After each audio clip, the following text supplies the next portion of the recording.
muscular dystrophy. At matapos lamang ang ilang buwan, nakumpirma na maging ang anak niyang si Vincent ay may ganun ding karamdaman. Ayon sa mga doktor, pinakamahaba na ang 20 years para mabuhay ito. At tulad ng sinumang ina, lahat daw ay gagawin ni Aling Nenita. Madugtungan lang ang buhay ng anak. Minsan ko na itong naging kaagapay sa sakit ng ikalawa kong anak. Pero maaga siyang kinuha sa amin dahil sa kanyang karamdaman. Muling sinubok ng panahon ang wheelchair na ito. Nang unti-unting gupuin ng parehong sakit ang aking ikatlong anak. Masakit pero kailangan kong magpakatatag. Batid kong tanging ang nasa itaas lamang ang nakakaalam kung kailan siya kukunin sa amin.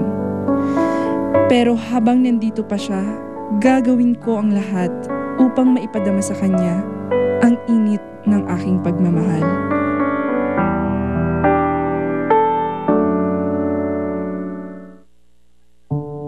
Isang natatanging pamilya ang nakilala namin sa La Loma, Quezon City. Hindi mababanaag sa kanilang mukha ang matinding problema na kanilang kinakaharap. Nasa ika-4 na baitang sa elementarya ang ikalawang anak ni Nanay Nenita nang matuklasan nilang may kakaiba itong sakit. Madalas mabuwal sa klase at sobrang payat ng pangangatawan. Binili na ng araw sila ng guro nito na huwag na itong papasukin pa dahil sa kanyang kondisyon. Mas lalong bumigat ang suliranin ng pamilya nang ang ikatlong anak nila na si Vincent ay unti-unti na rin nilang kinakitaan ng sintomas na kagaya sa kanyang kuya. Kasi kailangan mo silang subuan. Dahil yung mga kamay nila, yung kumbaga sa yung kandila, na unti-unting nauupos na hanggat sila nga mismo, nawawala sila sa sarili nila. Kasi yung mga bagay na gusto nilang gawin, hindi nila magawa. Kung dati matibay ang pananampalataya ng anak na si Christian, bigla na lang daw nagbago ang ihip ng hangin at nagsimulang questionin at magdamdam sa nasa itaas. Sasabi ko nga, bakit kung sino pa yung walang kakayanan magpagamot? Siya pa yung dinapuan ng ganun, hindi lang isa, dalawa pa. Tinangka ni Nanay Nenita na iwan ng pamilya dahil hindi na niya kaya pa ang pagsubok na iniadya sa kanya. Matulog, hindi ka makatulog. Kasi pati sa pag-ihi, halos ako sumuko eh. Minsan nga nasasabi ko, bakit dapat nung maliliit pa sila, di ba, binawian na sila ng buhay? Hindi yung ganito ka lalaki na, ang hirap alagaan, sobra. Hindi niya magawang ipasuri ang sitwasyon ng mga anak dahil ang kinikita ng kanyang asawa bilang family driver ay pilit lang niyang pinagkakasya para sa kanilang pang-araw-araw na gastusin. Talagang mahirap din kung pagkasyahin. Talagang dadating ka sa punto na mangungutang ka talaga eh. Tapos pagdating na sweldo mo, ibabayad mo sa utang mo. Sa tulong ng isang foundation, nagawang patignan ni Nanay Nenita ang kanyang mga anak. Yung pinatignan namin sa JMA, yung muscular dystrophy ba yun sa muscle? Eh wala na yata talagang gamot. Hindi na rin Ang taning ng doktor sa kanila hanggang 25 lang. Isang neurologist ang aming kinonsulta tungkol sa sakit na dumapo sa mga anak ni Nanay Nenita. Base dun sa nakuha kong very brief na history sa kanya, isa yan sa tinatawag na muscular dystrophy, no? Most likely yung sa kanya, yung klase nun sa kanya is the Duchenne. Yung Duchenne muscular dystrophy, ang tawag doon ay it's an X-linked disease, no? Meaning to say, ang naaapektuhan ay mga lalaki, no? Yung naaapektuhan severely yung mga lalaki, and then ang carrier noong gene, noong defective gene, ay ang babae, ang nanay, no?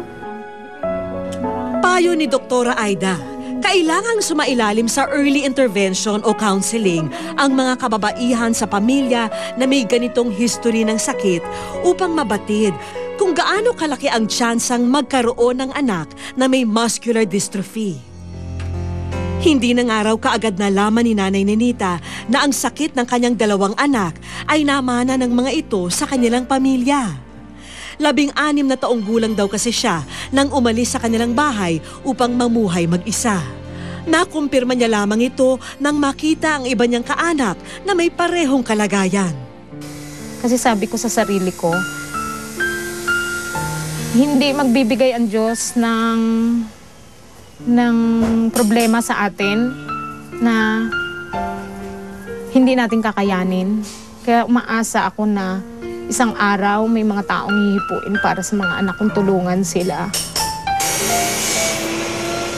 Ngayon, nakatutok na lang si Nanay Nenita sa pag-aalaga sa kanyang anak na si Vincent.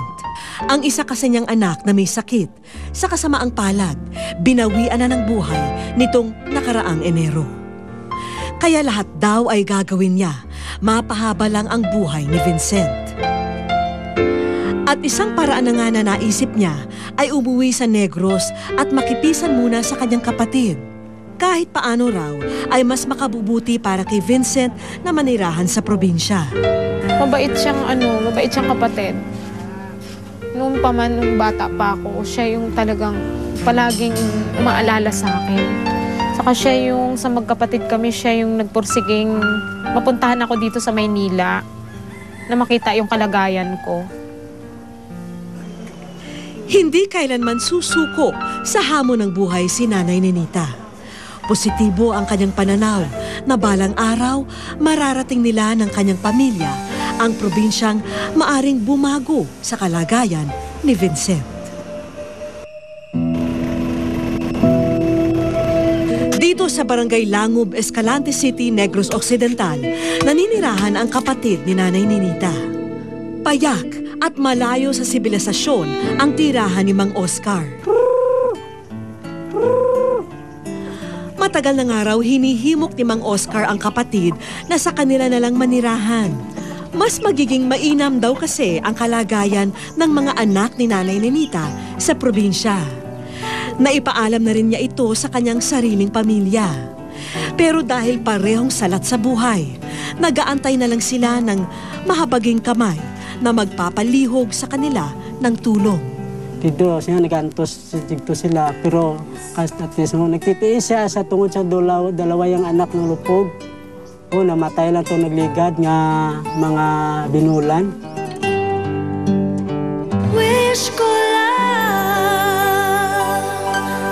sa aming pagbabalik. Ay, naisip namin baka hindi totoo. Kaya naman eh. Salamat. Wala nang